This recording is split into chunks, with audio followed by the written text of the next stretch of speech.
falar, e ainda nessa área política, futebol e tudo mais, o Alan de Abreu, jornalista da revista Piauí, separaram um áudio aqui na página do Diário do Torcedor falando algumas coisas interessantes que eu gostaria de ouvir com vocês, para que a gente pudesse entender, porque ele falou algumas coisas bastante preocupantes aqui com relação a esse escândalo da CBF.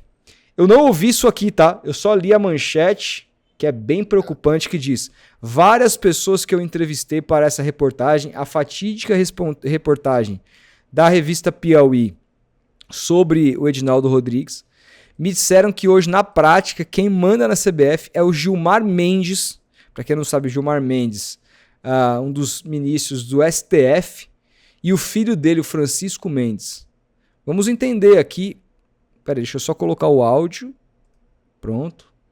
Vamos ouvir. Hoje, no mundo político, dá pra gente dizer hoje quem é a pessoa mais influente na CBF? Sim, hoje eu digo... Esse é o Alan de Abreu falando, tá? De hack é Gilmar Mendes. Várias pessoas que eu entrevistei para essa reportagem me disseram que hoje, na prática, quem manda na CBF é o Gilmar Mendes e o filho dele, Francisco Mendes, que inclusive tem um cargo na FIFA. Que beleza, hein? Ele hoje tem um poder muito grande dentro da CBF, porque depois da liminar, o IDP ele começa a avançar dentro da CBF, ele começa a conquistar cargos dentro da CBF, e nós contabilizamos pelo menos 6 cargos de diretoria da CBF, que são ou de gente que era do IDP, ou gente indicada pelo IDP. Inclusive, eles abrem um escritório em Brasília, no ano passado, cujo diretor é uma pessoa indicada também pelo Gilmar Mendes e que agora, na reeleição, 2-3 semanas atrás, virou um dos vice-presidentes da CBF. O Gilmar Mendes tem uma vice-presidência hoje, uma das 8 é dele, na prática. Enfim, isso eu acho que me chama muita atenção, né? Ministro do Supremo Tribunal Federal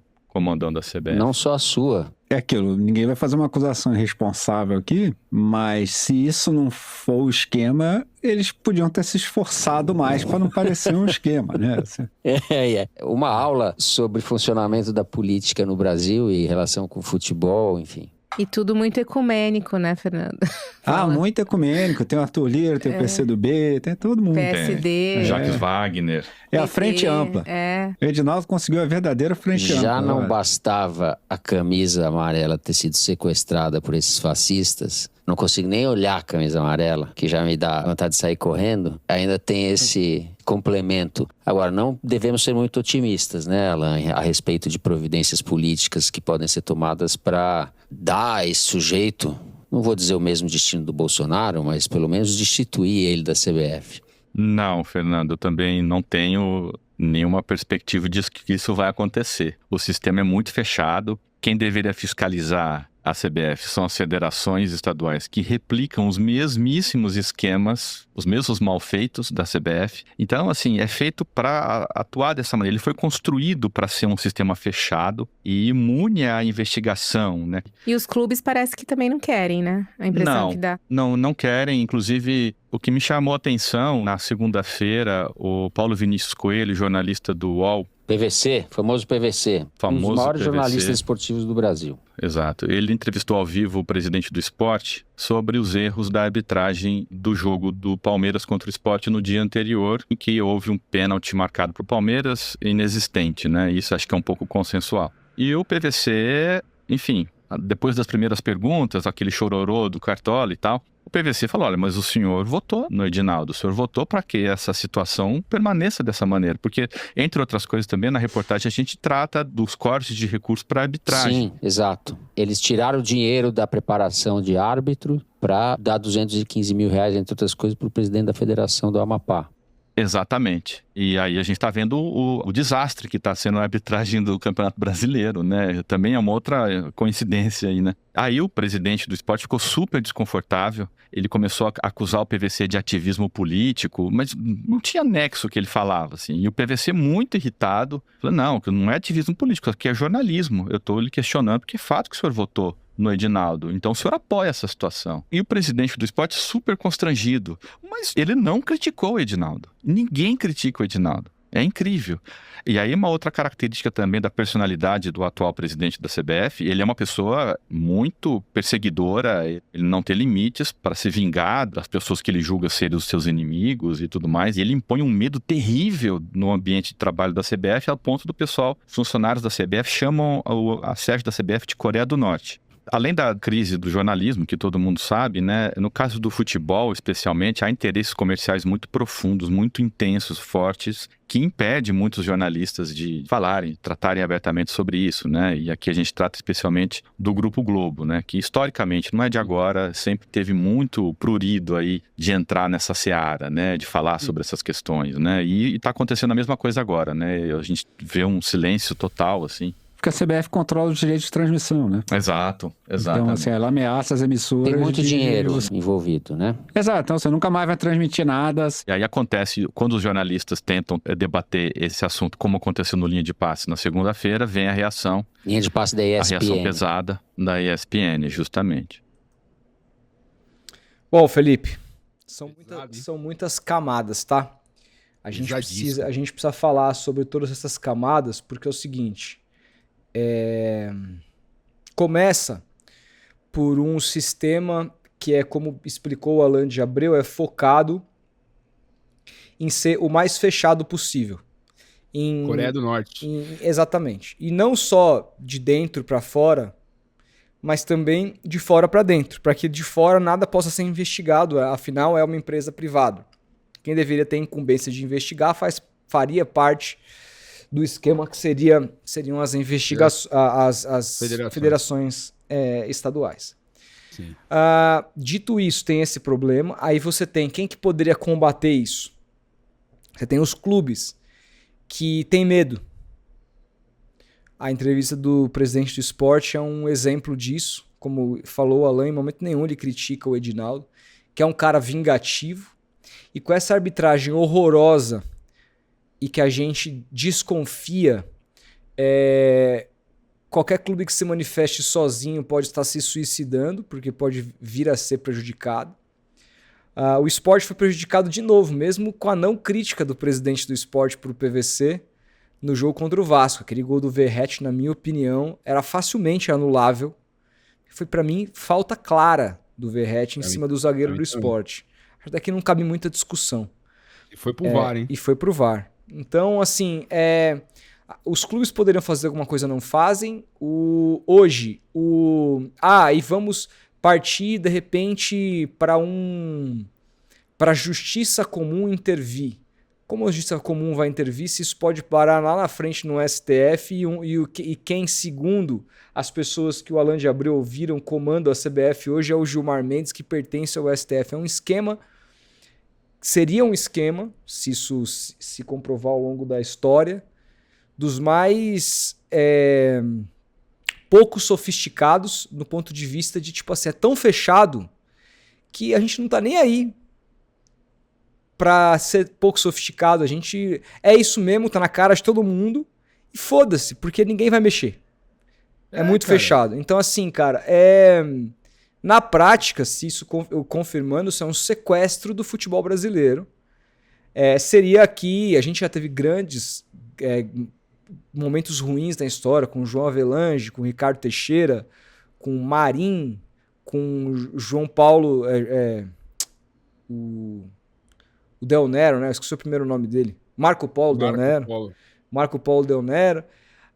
Aí, agora com o Edinaldo. Talvez, cara, assim, talvez isso aqui seja pior que todos esses juntos. Talvez a gente viva, não só no campo, dentro do campo pela seleção brasileira, mas fora do campo, o pior momento da história do futebol brasileiro. Momento que o futebol brasileiro parece estar sequestrado. E também as emissoras, a gente fica muito com o pé atrás de falar sobre isso. Bom, a gente não tem direito de transmissão, mas a gente viu o Edinaldo processando o Capelanes outro dia. E não só processando, mas a juíza dando seguimento ao processo, transformando o Capelanes em réu.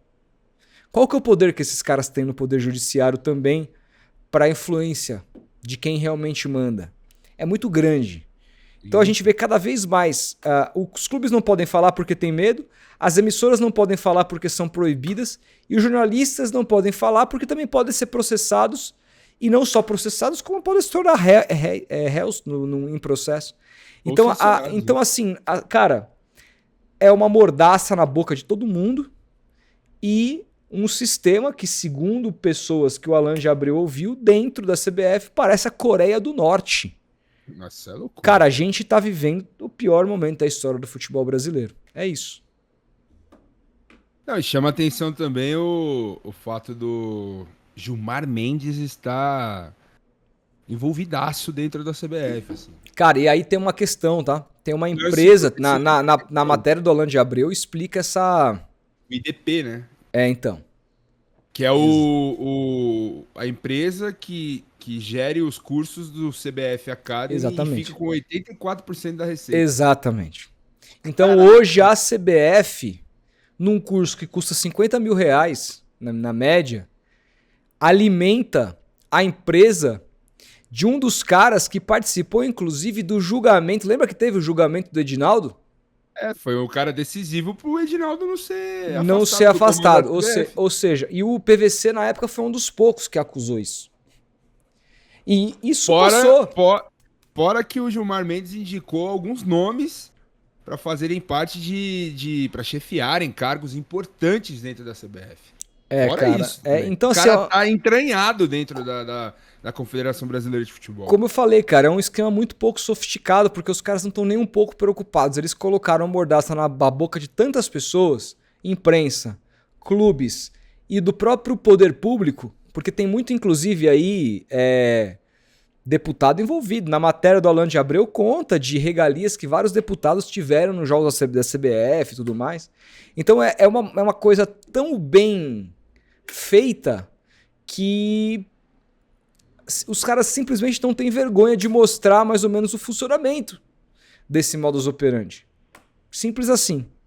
Então, cara, assim, eu não sei qual que é o caminho. Claro, a união dos clubes seria um caminho, mas eles tiveram a oportunidade recente com um nome como Ronaldo, que, assim, eles não conseguiram fazer nada, porque os clubes hoje não têm poder de votos acima das federações, mas se todos os clubes de séries A e B tivessem se unido em favor do Ronaldo, e seria pelo menos um baque. Ó, esses caras estão fazendo tudo isso aqui à revelia de quem está em campo.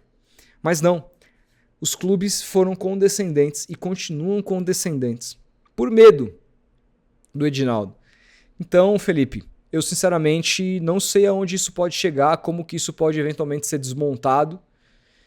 E como isso tende a cada vez mais afundar o futebol brasileiro, cara. Bom, essa rodada talvez tenhamos tido... Foi a rodada com menos polêmica de arbitragem, apesar aqui do erro que eu falei do Verratti, do gol do Verratti sobre o Sport. Mas a gente tem acompanhado as rodadas de Libertadores e a gente tem visto que na Liberta, cara, a qualidade da arbitragem tem sido completamente diferente. Mostra o sucateamento aqui do futebol brasileiro, em termos de processos, e quando que a CBF cada vez ganha mais dinheiro. A Nike acabou de renovar o contrato, paga 100 milhões de dólares ano para a CBF, é um dos maiores contratos da Nike no mundo. Os presidentes de federações tiveram um aumento de 330% nos seus salários. Olha, Felipe, tá todo mundo enriquecendo às custas da camisa da seleção. Inclusive, com a camisa da seleção sendo cada vez mais usada politicamente pela extrema-direita, isso também faz, eu não tenho a menor dúvida que isso também faz com que ela se torne mais cara, porque qualquer jornal que aparece uma manifestação, você vê um monte de camisa da seleção brasileira. Então, além de tudo, bom ponto, cara. Isso faz com que o marketing da camisa da seleção para a CBF seja excelente. Atrelar-se a esse movimento político foi importantíssimo para ela. Importante vender camisa. Exatamente. Então, assim, a gente está diante de uma situação bastante complexa que eu não sei se nós seremos capazes de sair tão cedo. O Igor Abreu manda um bom dia diretamente da Letônia. Aliás, mande um abraço quando você vê aí o Kristaps Porzingis. Vai começar os playoffs. Estou muito esperançoso aí com que esse ano ele inteiro, o letão, possa ser importante aí pro Boston Celtics. Valeu, mano. Tamo junto. É isso, Felipe, porque eu não sei mais o que acrescentar. Não, concordo, cara. Concordo. O futebol brasileiro está sequestrado neste momento. Só temos a lamentar e, infelizmente, não temos nenhum presidente com personalidade e com capacidade de unir os clubes que são os mais poderosos do futebol. São os agentes mais poderosos que existe no futebol e são os únicos capazes de movimentar alguma coisa nesse jogo, mas todos têm o pé atrás porque o sistema, como diria Capitão Nascimento, é foda, velho. Foda. Pois é. E para você ser prejudicado, para você sofrer retaliações, para você, enfim, ser sabotado dentro de um campeonato que a CBF gere, é bem factível, digamos assim, mas a gente desde pequeno, desde que eu me entendo por gente acompanhando futebol com meu pai e tal, vendo rodas de mesa redonda e tal, cara, é um assunto que entra ano, sai ano, passam 10, 20 anos e continua, cara. Continua, é um grande negócio, futebol é um grande negócio, cada vez mais é um grande negócio. E a gente, não canso de repetir aqui, nós que gostamos desse esporte somos resistência, porque fazem de tudo pra que a gente não goste, cara. Se a gente parar pra pensar um minuto e olhar ao redor o que cerca o futebol, a gente olha e fala, pô, caramba, por que eu gosto desse esporte, velho? Olha isso. É uma podridão absurda, cara. Podridão, cara.